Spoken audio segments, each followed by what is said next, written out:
So is it 8:30 yet? Yep. Welcome everyone. I'm Billy. I'm an alcoholic. Let me put my earbud in. You can all still hear me? Awesome. So we're here tonight to discuss Tradition 3 and Concept 3. There was something that crossed my mind that I wanted to mention tonight, but I'll just mention the regular. It's like March 20 something, right? That means it's like 6 weeks to the General Service Conference. If you don't know who your delegate is, tonight is a really good time to start thinking about calling your DCM or somebody and finding out who your delegate is. If you don't know who your DCM or your district chair is, please reach out to somebody who is involved in service so that they can help you with that. I mention that because we take a lot of questions here, but there is one type of question we don't take, and that is on anything that is individually attached to a conference agenda item for this year. We do not get involved in those. Those belong best with your delegate and your home group, and we stay out of any kind of politicking or lobbying of any type. It's just not what we do here. If you have a question about a principle, particularly the one we're discussing tonight, then we would be glad to answer that question, or most likely tell you where to find your own answer in literature, which is much more useful and beneficial than someone just giving you an answer. But I'm going to talk about Tradition 3 first and then Concept 3. I always joke around that these were not written horizontally, they were written vertically, meaning that there's no connection between Concept 1, Concept, Tradition, Step 1, Tradition 1, and Concept 1. There are people who weave their own individual stories about that, but that's not AA literature. These 12 things 3 times were written vertically, 1 to 12, separate and apart from each other. That being said, there's probably in today's AA no 2 principles you would want to talk about at the same time that could be more controversial, meaning Tradition 3 and Concept 3 for various reasons. So Tradition 3, just for anyone who's new to the traditions, let me just make Dee a co-host in case anything gets out of control or I lose power or whatever else. Just hold on 1 second.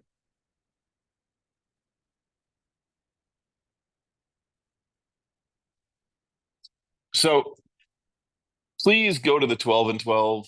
Please go to the Traditions Illustrated. Please go to AA Comes of Age, particularly, hold on 1 second.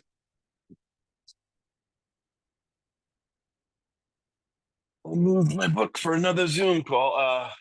Particularly page 102 in AA Comes of Age. 12 and 12. And then this most important pamphlet, Problems Other Than Alcohol. So I'm not going to read those pamphlets or that literature for you. Not my job.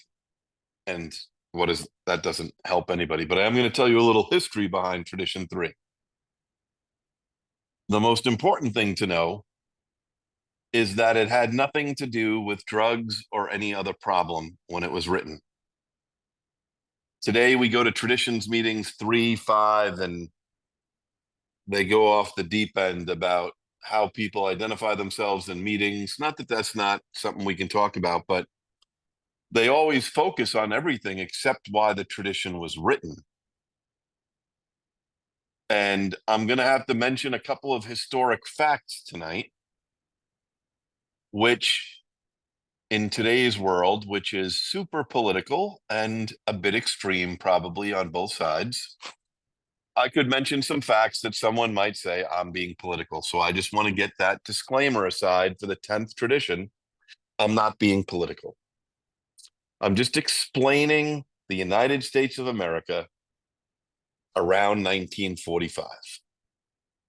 the year before the traditions first appeared in the grapevine. And I also want to mention, if you're new to the traditions, to get a language of the heart, or go on the AA Grapevine Digital Archive and search the original essays on the traditions. I love the original essays. They're not as quite refined as in the 12 and 12. But let's talk about 19. First of all, there were big problems in AA. So I know that we all like to think that, God parted the sea on June 10th, 1935, and we've never turned back and everything's been awesome. That is not really the truth.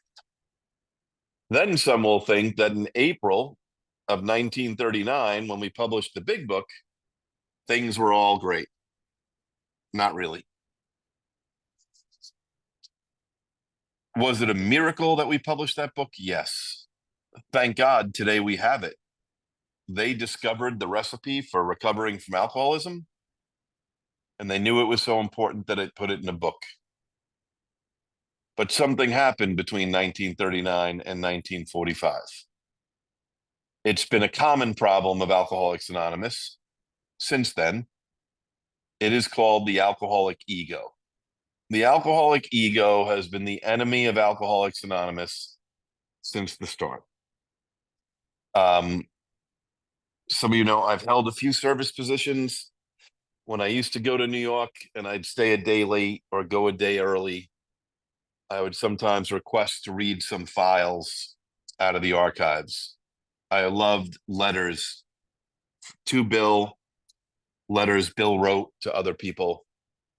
And, one of them really fascinated me in the mid-40s because Bill talked about, in his response to a gentleman who wrote him, he said,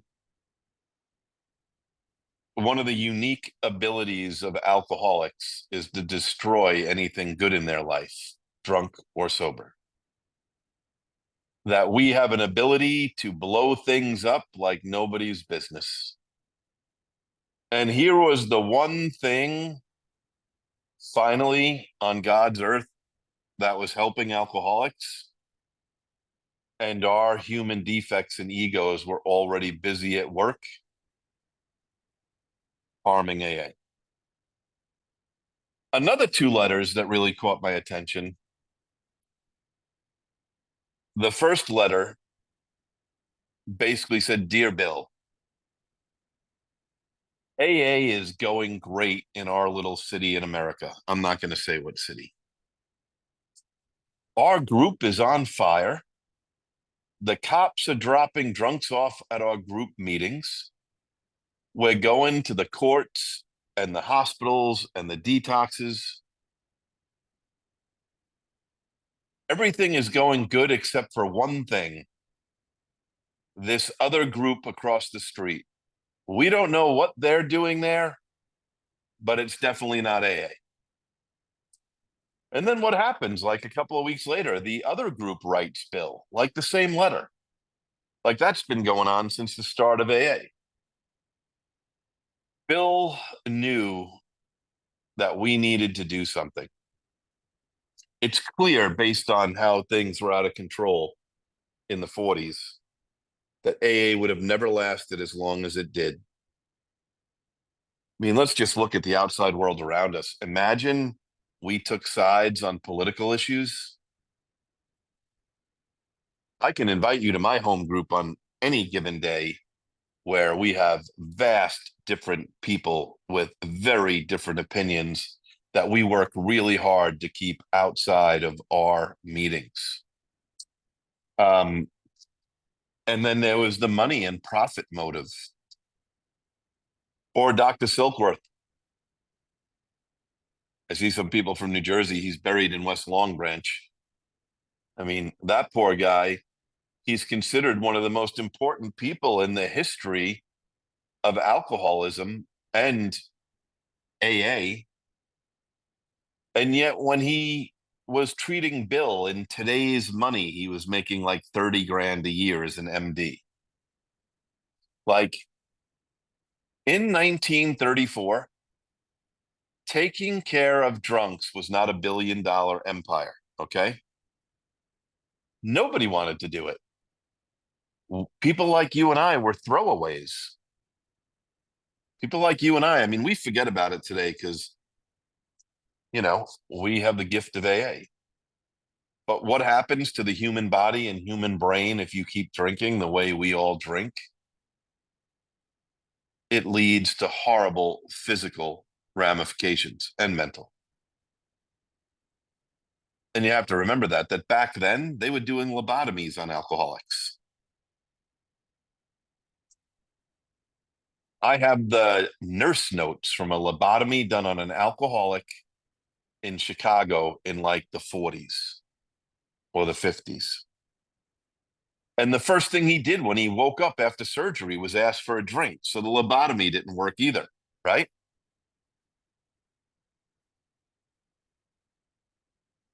There's a few women in this meeting.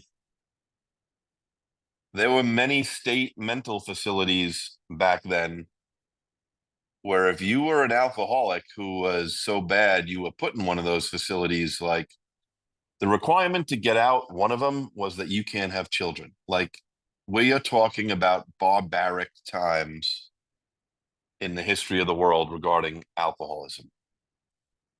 And so when we talk about AA and its miracle, it's nothing less than a miracle. But there were problems.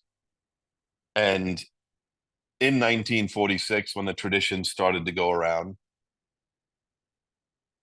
first of all, I'm looking through the screen tonight.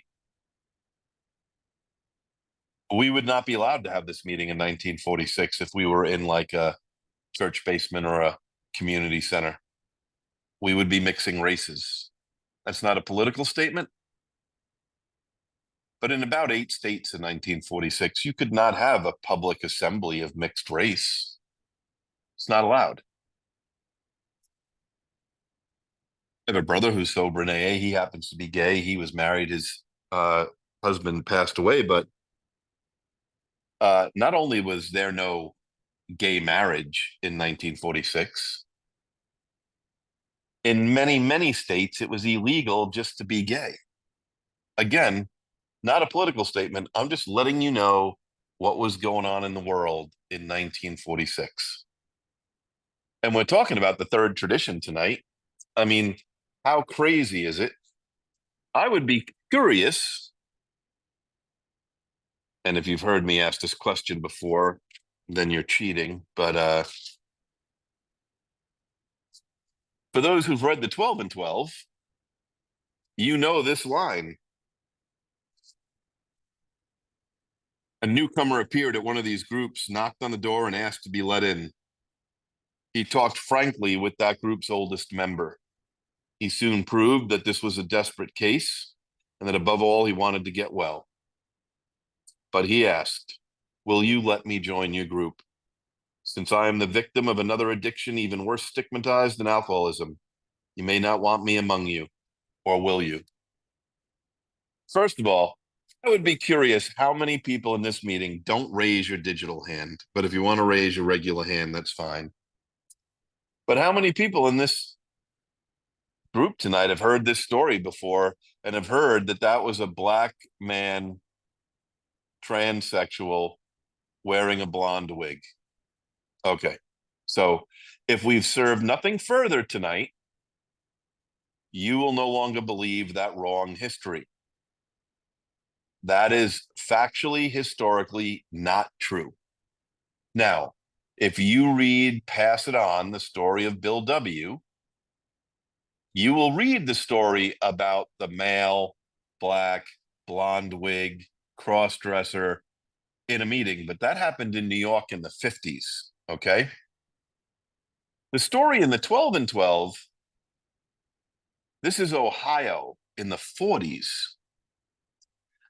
And this man's only stigma was that he was a gay man. That's it. Just a gay man. And so sometimes we throw the words diversity and inclusion around Alcoholics Anonymous a lot, but it's super important to know that like the third tradition was our original diversity and inclusion statement. That we did not care what color you were. We did not care what your sexuality was. We did not care what your gender was. We did not care what religion you are. We did not care if you don't believe in God. And as I often say, we didn't even care if you're a Boston Red Sox fan. The only thing that matters in Alcoholics Anonymous is that you're an alcoholic. That's it. Nothing else. Now, you can imagine in a decent parts of the country, that was not good news for some of those members. That did not make them happy. I always like to say that AA, as a spiritual organization, has had high spiritual goals. And Tradition 3 is our goal, that everybody be treated equally and that every alcoholic be welcome. But then you have the problem, AA's biggest problem. I have my big book right here to the right. I have my 12 and 12 to the left as I look up a file. Just hold on one second. There's a problem with those two books. My big book, they correct it every couple of years and put a new asterisk in and tell me how many million members there are and how many groups there are. But then my 12 and 12 in step 8 says, let me not mince words.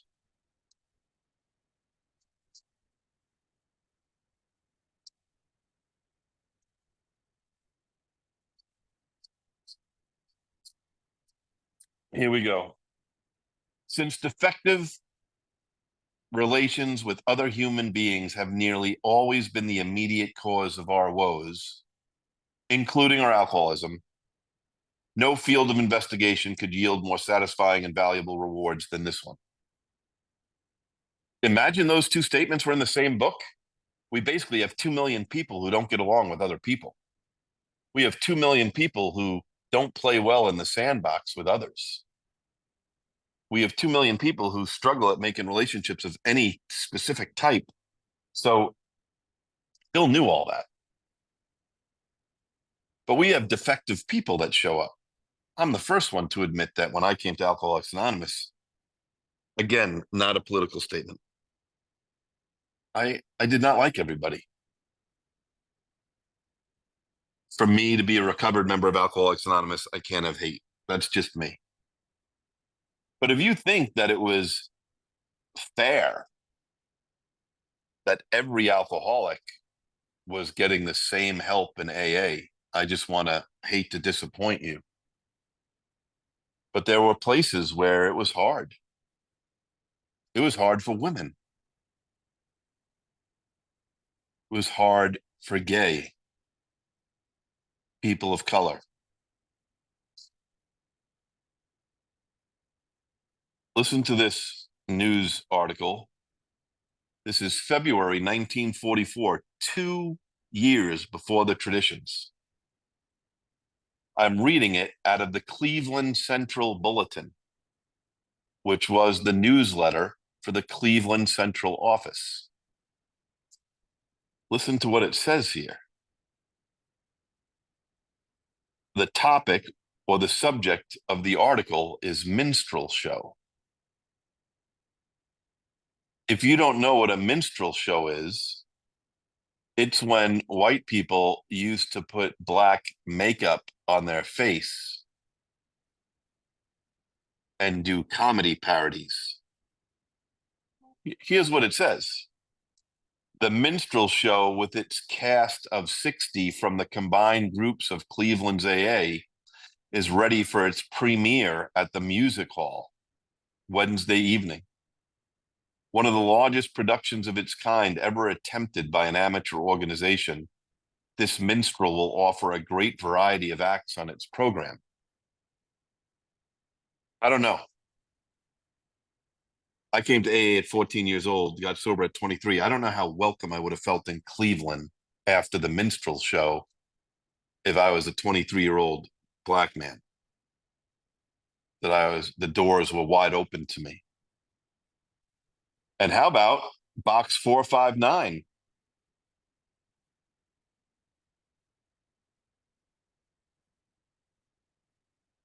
From January of 1957. In AA, the common welfare of all members comes first. If the admission of a member of another race to your group will cause distension and threaten the survival of your group, the common welfare of your group members would appear to be threatened too. Would we ever say that today? Never. We would never say that, ever. And I'm not saying AA was wicked or bad. I get times were different. I'm just saying that Bill W. wrote this tradition to make sure that every single human being that suffered from alcoholism had a seat in Alcoholics Anonymous. And then we go to the old,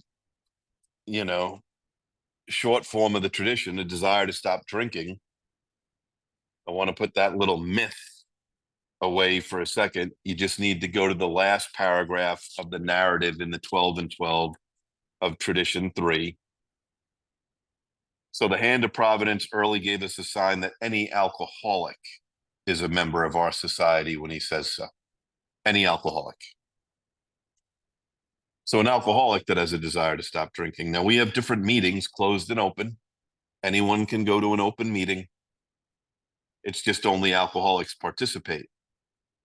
Our literature says that non-alcoholics at open meetings go there as observers. Closed meetings is the meeting you can go to if you're not sure you're an alcoholic. Because the literature says two kinds of people are allowed to closed meetings: alcoholics and people that have a desire to stop drinking and a drinking problem. Both.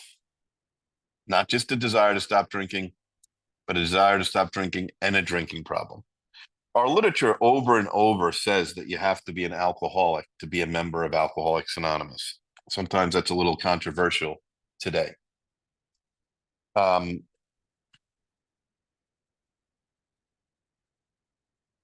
What we don't have, and if anybody wants to go down the Google rabbit hole for the rest of the night, have at it, because nothing I like better than a good Google rabbit hole to see if I can prove myself wrong or right. But we only have qualifications, not disqualifications. We only have a qualifier that you have to be an alcoholic. You can't find any other organization on earth, except for other 12-step fellowships. Every other organization has things you can do to get thrown out or to not qualify. Every one. We spend so much time focused on other problems, we forget that our tradition doesn't care about other problems. It cares, are you an alcoholic? We don't care if you have a food issue, a codependency issue. There's an Art Anonymous. There's an Isolators Anonymous. We don't care if you have an art problem or an isolating problem. We don't care if you have a drug problem or a sex problem or a gambling problem. Many of our alcoholic members have all of them. But the one thing you do need to be an AA member is an alcoholic. Now, it's funny because my highlighted big book is in the car. If you read the foreword to the second edition, there's a great note about Dr. Bob. Because I'll tell you, I have no problem telling you this. There's lots of heroin addicts dying in AA today that are not alcoholic. And that's not Billy's arrogant statement. I served as a non-heroin addict advisor on the Heroin Anonymous board. You know who I met at all their events? Heroin addicts who were dying in AA meetings. Heroin addicts who were not alcoholic. I'm an alcoholic, not a drug addict. Now, am I stupid enough to smoke weed? No. You know why? Because people who smoke weed, they make dumb decisions. The dumbest decision I could make is to pick up a drink. I met a young woman who is now finally clean in HA 4 years. You know what? She doesn't drink. You know why? Not because she's an alcoholic, but because she heard people who get drunk do dumb things. That alcoholics don't own the like, it's not just alcoholics who do stupid things drunk, it's everybody. But in today's world, like we have to get people to their right fellowship. Dr. Bob says in his story in the forward to the second edition, it says this physician tried spiritual methods, meaning the Oxford group, and they didn't work. You know why? Because the first 50 pages of the big book is dedicated to identification. He said only when the broker, meaning Bill W., shared his own story with him and he realized he was hopeless, did he then have the conviction to go along with the program of action. I have lots of sponsees that are alcoholic and God knows what, everything else. We all, I think, listen, I'm not in the business of sponsoring women, but if you sponsor a lot of men, you know the gambling and sex problems that come along with that. Very active women in Alcoholics Anonymous, they tell me they know the food and the codependency and relationship problems that come with a lot of their newcomers. That's not scientific, but everybody has lots of problems. And problems other than alcohol is very clear. It actually has some questions. And if you buy the little one, the blue pamphlet, it has answers. Can a non-alcoholic pill a drug addict become an AA member? No, they cannot. Can such a person be brought as a visitor to an open AA meeting for help and inspiration? Yes, they can. Can a pill or a drug taker who also has a genuine alcoholic history become a member of AA? Yes. And here's the kicker, and here's where we probably fall down on our duty and responsibility. Can AA members who have suffered both alcoholism and addiction form themselves into special purpose groups to help other AAs who are having drug trouble? Yeah, they can go to NA or they can have meetings in their backyard, taking people through the steps. We do so much damage talking bad about other fellowships in AA. So much damage. I hear this. NA doesn't have a solution. I don't know. I'm looking at 124 people who are talking about the concepts at 8:30 on a Monday night, right? So I'm guessing this is like the kind of passionate, sometimes judgmental alcoholic crowd, right? I can't be the only one who's gone to a bad meeting, right? Am I the only one that's walked out of a meeting shaking my head like, what the hell was that? So are we just judging other fellowships by what happens to be a bad meeting?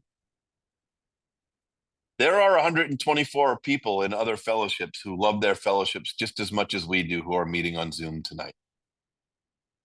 And really, what we need to do in the world today is make sure that in our phones, we have some numbers. I have a number for a really active NA guy in Juno Beach. That's the next town over from where I live. I have the number of an alcoholic I know who's very active in Gamblers Anonymous. I have that number. I have male and female Al Anon numbers to refer people to. It's so important that we get people to where their life could be saved.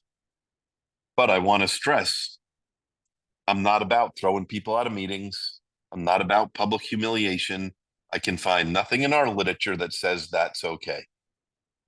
And God forbid a newcomer call themselves the wrong thing. I go by the John G rule. Because I used to get pissed off when someone said, "Oh, I'm an alcoholic and an addict," or "I'm an alcoholic and this." And he would like be Billy.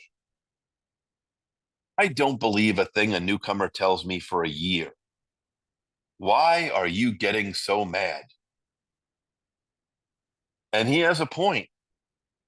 But I've also come to the rule that I don't get to say anything to anybody privately, in a share, at a podium, if I'm not willing to spend an hour a week with that person, introducing them to what is Alcoholics Anonymous and what's not, and offering to take them through the literature.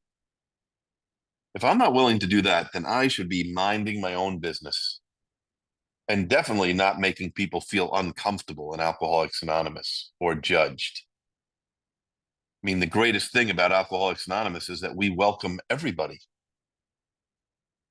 And let's face it, we're kind of like, we're not religious and we're not church. But that doesn't mean we don't have things in common with temples and churches. I mean, let's face it, the kind of people coming to Alcoholics Anonymous on day one, other organizations are not banging down their front door asking them to join, okay? They're not. The kind of broken human beings that wind up in Alcoholics Anonymous, that's the beauty of AA. The unjudging, sinners are welcomed, make you feel comfortable, and give you the time that you need to decide whether you're an alcoholic and whether we could help you. Not to be some judgmental moron who says something to make someone feel uncomfortable. And I want to stress that before I go on to concept 3, that one of the problems with the traditions is that we all think about them from our point of view. I'm going to say this. I'm going to go out on a limb. I can't be the only one in the last, let's say, 60 days who was minding their own business in an AA meeting and heard somebody say something where, like, my head snapped. Like, did I just hear that in a meeting of Alcoholics Anonymous? I can't be the only one in this group of people. It happens. But, like, here's the deal. I love Alcoholics Anonymous. It saved my life. I don't care what you say. I'm coming back tomorrow. I might even be coming back tonight. But not so for the newcomer. The newcomer, your words and your language and your tone and your rolling your eyes and God knows what else could have a real devastating effect on their life. And they might not come back. This might be the only time they've ever been on this side of God's window. And once you're on this side, you're not guaranteed back again. So we always have to think about that when we're talking about all the traditions, is like, what does it feel like to be a newcomer who knows nothing about AA? And if we say the wrong thing, there's a chance we could give them a negative impression that they're welcome when we're supposed to be sending the opposite message. So that's enough for tradition 3. I'm going to go to concept 3. I will read it right out of the service manual.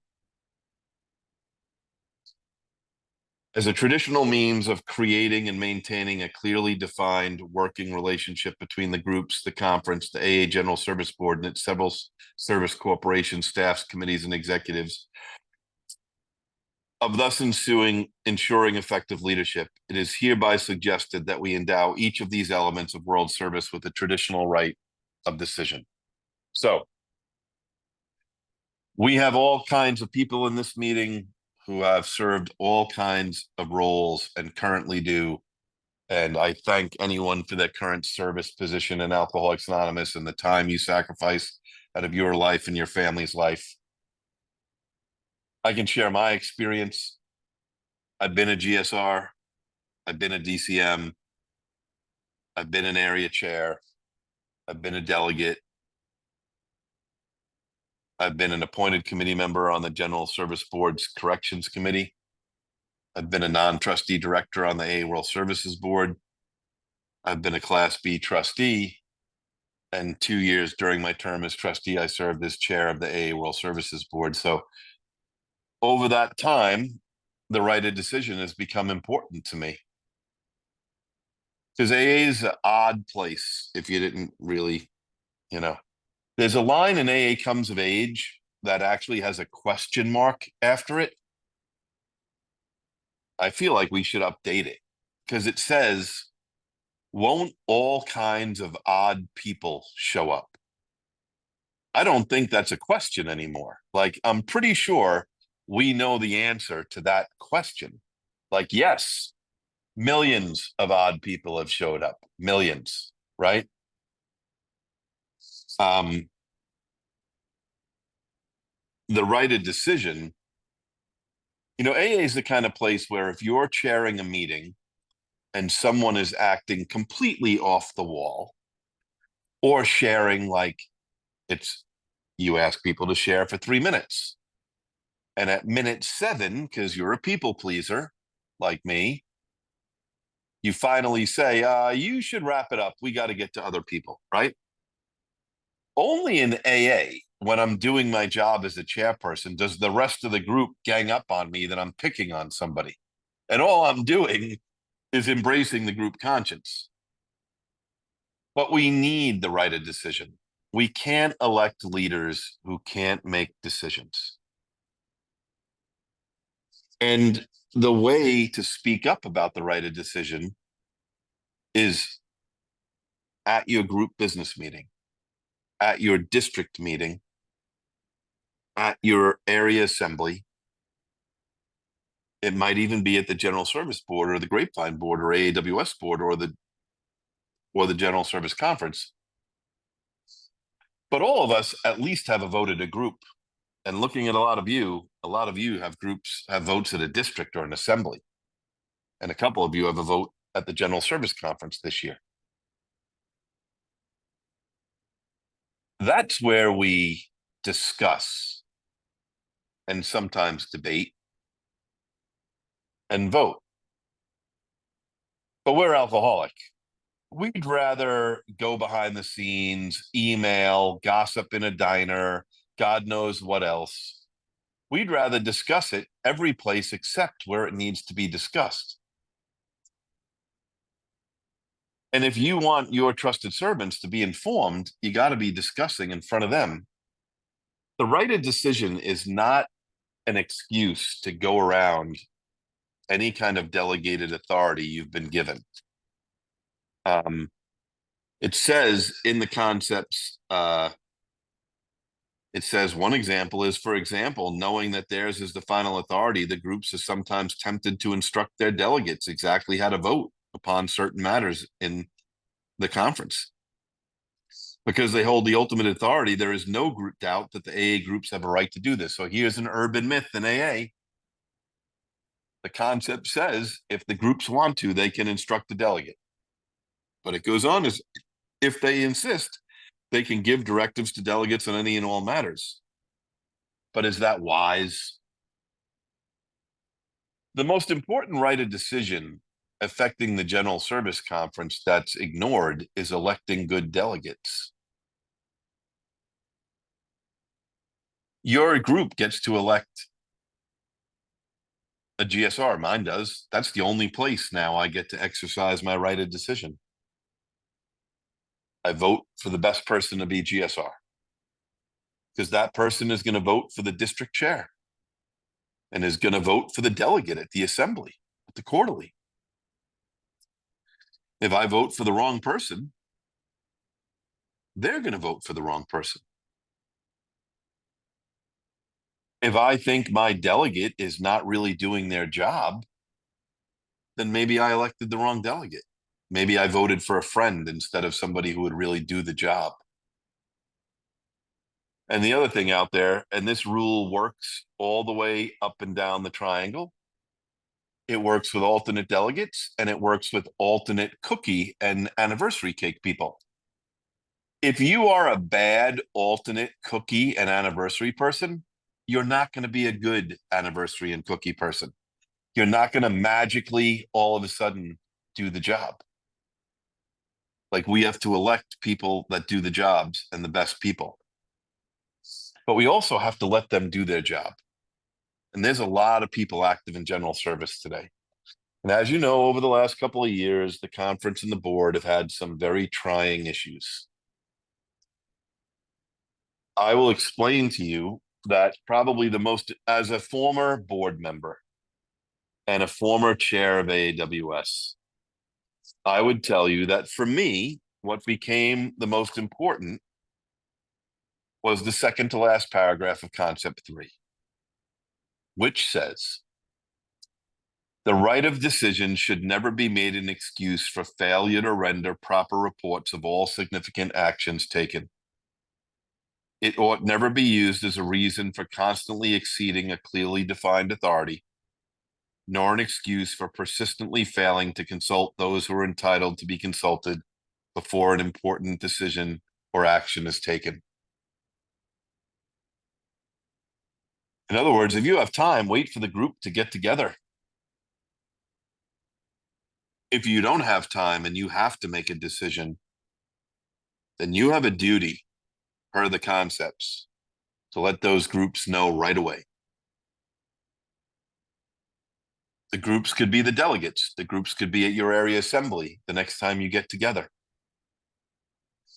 But I want to make this clear. Based on the charter and the 12 concepts, there is no individual anywhere in Alcoholics Anonymous who does not report to a group conscience. There is never a statement to make, I have the ultimate authority, right of decision.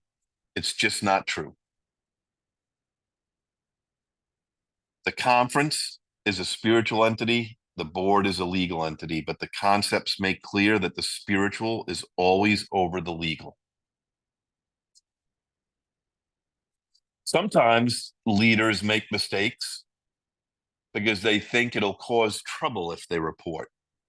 It doesn't say that. It doesn't say if what you're going to report is going to upset the GSRs, don't tell them. Nope, it does not say that.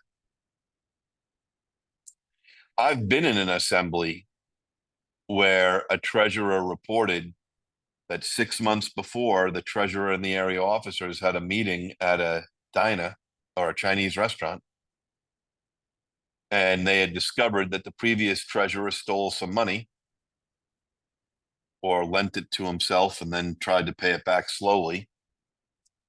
But they decided not to tell the groups, that it would cause too much heartache.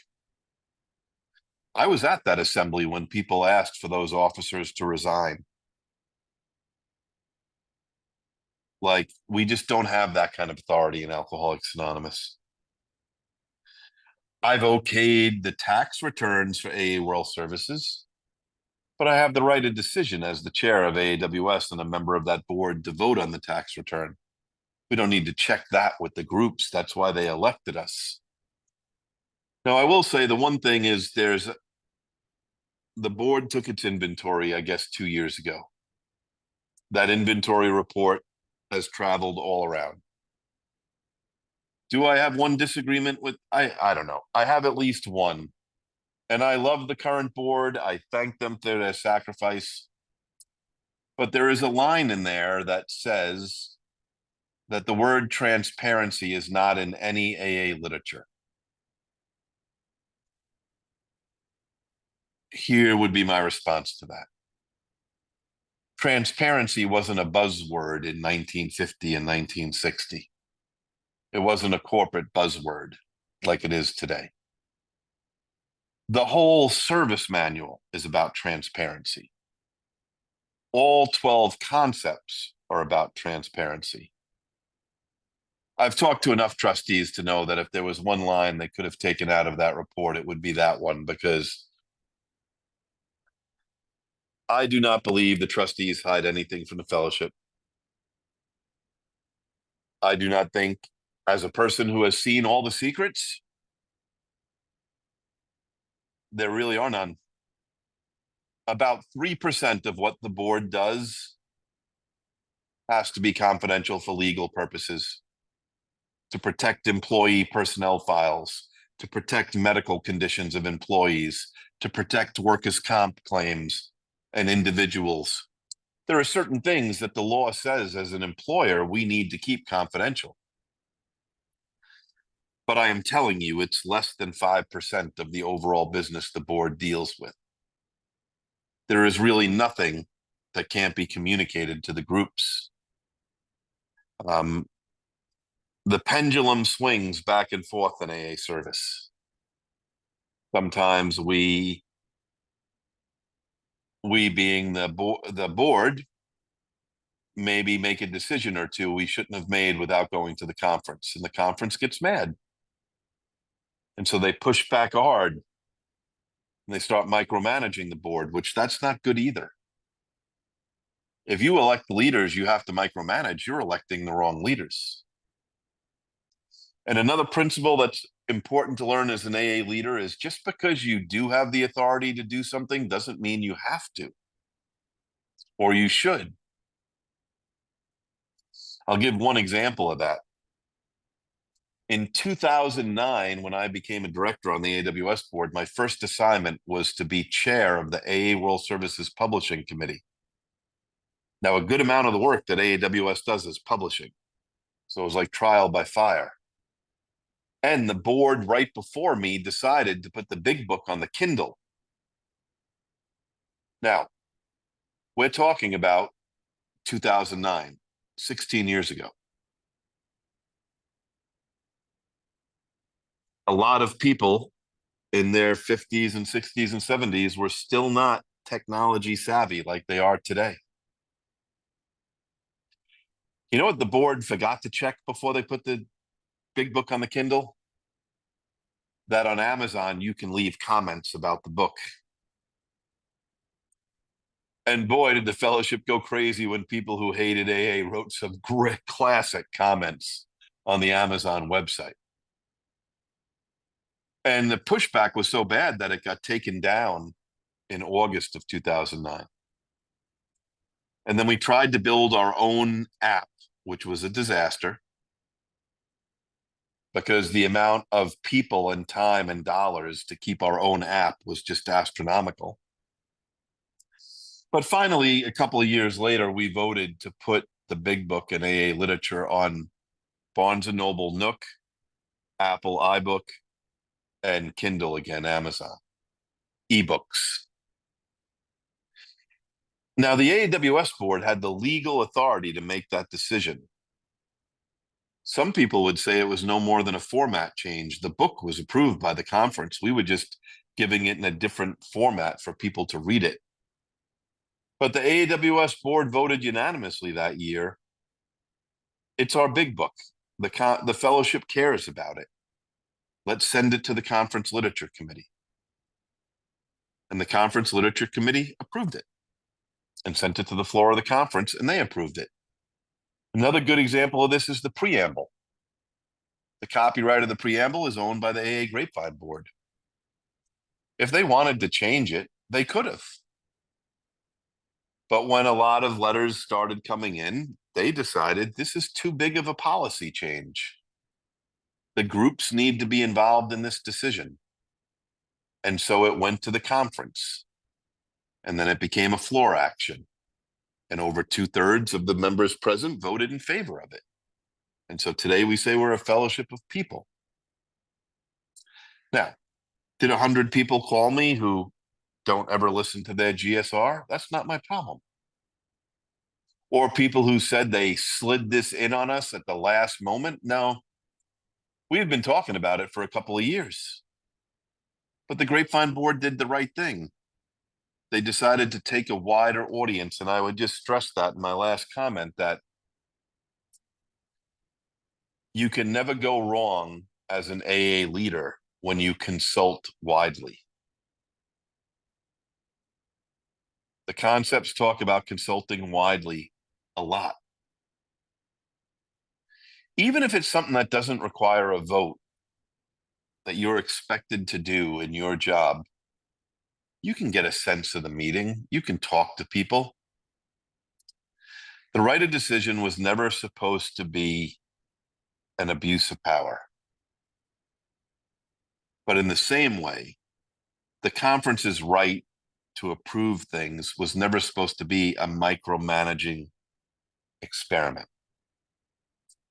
There should be a middle of the road, which for us people is very difficult. We go back to the alcoholic, the greatest thing about Alcoholics Anonymous are members. The worst thing about Alcoholics Anonymous are members. It's pretty simple when you get down to it. No organization needs 36 spiritual principles to keep us, like to keep a tent around the AA circus. I mean, that's really, if I was going to design the cover of a new pamphlet, it would have a tent with a sign that says 36 principles with the alcoholic circus going on inside it. But we do our best. So I will take a few questions before we close at 9:30. Was it Barry L. who wrote Living Sober? Yes, it was Barry L. who wrote Living Sober.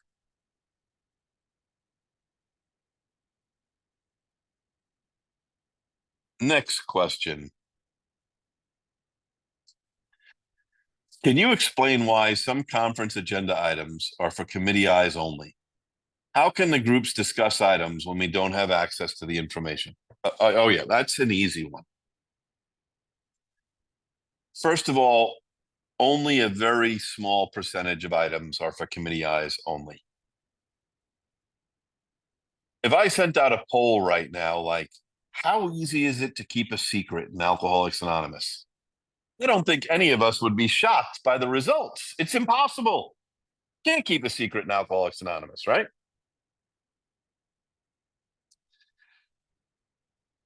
If we were to take literature that's under development, that's not copyrighted yet, and send it out to too many people, we know what'll happen. It'll end up online. It'll end up in a mass email. And we really have to embrace the committee process. The right committees are looking at it. Now, except for very few items, if the committee recommends it, the delegates get to see it before you vote to approve it as a conference. Only very few amounts of things do you not get to see and just have to take a committee's recommendation. Is there a growing amount of work each year for conference delegates, how to manage the items for discussion? I'm not sure this is about the right of decision, but if I had the right of decision, yeah, there's too many agenda items. We should have a limit each year. And it should go to the next year. It's very simple. I also would say that we have an equitable distribution of work to give some items to other committees. But we have committees that get no agenda items every year. CPC, corrections, agenda, policy and admission. Maybe we need to relook at how many committees we have. Maybe literature and PI need 2 committees. I'm saying there are a lot more agenda items. We need to come up with some solution. We can't just like say we want everybody to work late till 2 o'clock in the morning. That's not a solution. Was Barry L. the person in the example of the tradition? No, he was not. That was a gay man in Ohio. Let's see. If only 3 to 5% of the board deals with this secret, and I prefer confidential, and the rest is transparent, then what is the point of the code of secrecy? I don't know of a code of secrecy. I know of a code of confidentiality and the code of conduct. Why would there need to be those things beyond the principles they're already following? That's a great question. Number one, I voted against that policy, not because I don't believe we need a confidentiality policy, but I believe we named it after like 5% of what we do. I wanted it to be called the transparency policy. And we are a legal corporation. We have 3 of them. And we need to have a code of conduct for our trustees and our directors. And it is good in writing to remind people what you're allowed to say and what you're not allowed to say. But I don't believe in this super restrictive atmosphere. I believe there are executive sessions of the board where confidential discussions happen, and they should remain confidential. Any other session of the board should be open, and I should be allowed to say what you said, or there are people who feel there's too much secrecy today. I feel like there has to be certain things confidential, but most things should be transparent. And I hope that the board and the conference can work this out.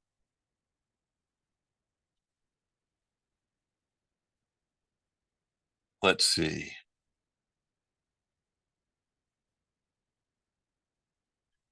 Page 103 of AA Comes of Age says the experience through the years now distilled as tradition 3 says you're a member if you say so after what you have done or still will to do, or you're a member if you say so. No mention of an alcoholic. Yep, I get it. But that's not what it says in the 12 and 12. And there's other literature that says you have to be an alcoholic. Can you give examples when the right of decision is used in a positive way at the group level, in your humble opinion? We had a past delegate that was a trusted servant in our home group and decided to use the right of decision when most people in a home group probably didn't understand it, to cancel a business meeting because he couldn't attend it, and a few other members, without first conferring the group. So here, I've answered this question a million times. If you have to cancel the business meeting on an emergency, the room got flooded, there was a fire in the church, whatever, then use your right of decision. If you knew in December or January that your business meeting was going to be on the Super Bowl meeting, then bring it as a motion. Nothing that's known should ever be a right of decision. If you knew about it a couple of months before, then bring it to the group and ask for a motion. But I've seen issues where they ask me what, an example. I'll give you a good one that happens all the time. A group treasurer doesn't pay the rent, but has been reporting they've been paying the rent. And all of a sudden, a chairperson gets a phone call from a church secretary and says, if you guys don't pay your rent, you can't meet this week. And the chairperson tells it, takes some money and pays it. Like, certain things have to be done.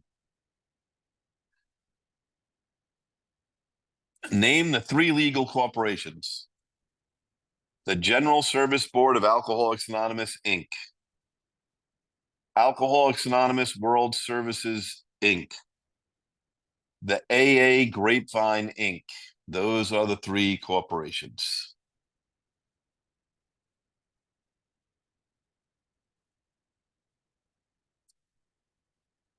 When groups, districts of areas of the conference ask people to resign from positions, are we using concept 5 to do that? We'll talk about that in concept 5.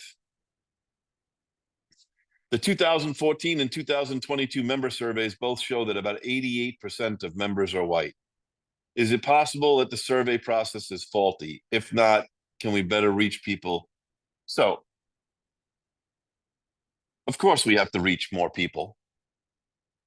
And we have to reach people we're not reaching.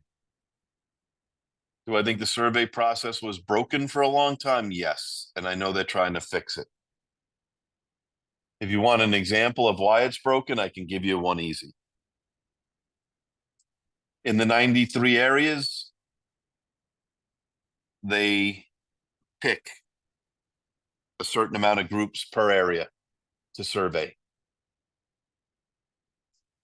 So look at Southeast New York, Suffolk County, Nassau County, all 5 boroughs of New York City, Westchester, Rockland, Sullivan, and Dutchess. Well, the geographic makeup is big. The percentage of people of color in the 5 boroughs is much bigger in AA meetings than it is in the suburbs, for sure. But we don't break down our survey by population. We only break it down by geographic area. So when we send it out to a couple of districts in the area and we're not reaching the urban groups, we have to find a way to properly service those, to survey those groups. But I think it's clear we have work to do, no doubt about it. And I'm not scared by those numbers, but I'm not arrogant either.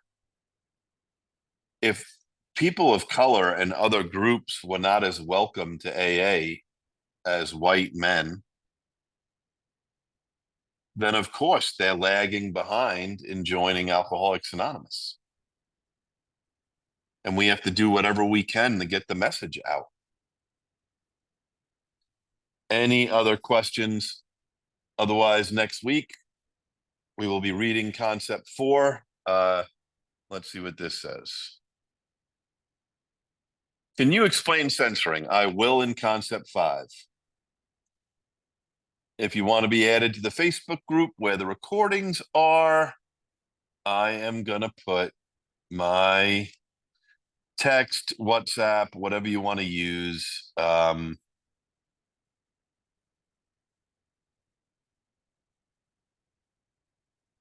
Email. We have a secret Facebook group. We post the recordings in there every week. If you email me or text me, I will gladly add you to that group. And it's an easy way for us to distribute the recordings. So next week, Concept 4. I'll give you one piece of homework. Oh, it's not Concept 4. It's something else next week. Okay. Hold on. I'll tell you right now what it is next week. Next week, it is the AA group pamphlet in my top 5 of pamphlets. I went to my own lunchtime meeting today where somebody asked me if it was canceled last week because of St. Patrick's Day. It was not. I just want to let everyone know. No St. Patrick's day off. It was another conflict. So thanks, everybody. You might want to bring a calculator next week. Most phones have a calculator on them, but a calculator will become a big part of Concept 4. We'll close with the responsibility statement. I am responsible when anyone anywhere reaches out for help. I want the hand of AA always to be there. And for that, I am responsible. Thanks, everyone. Have a great night.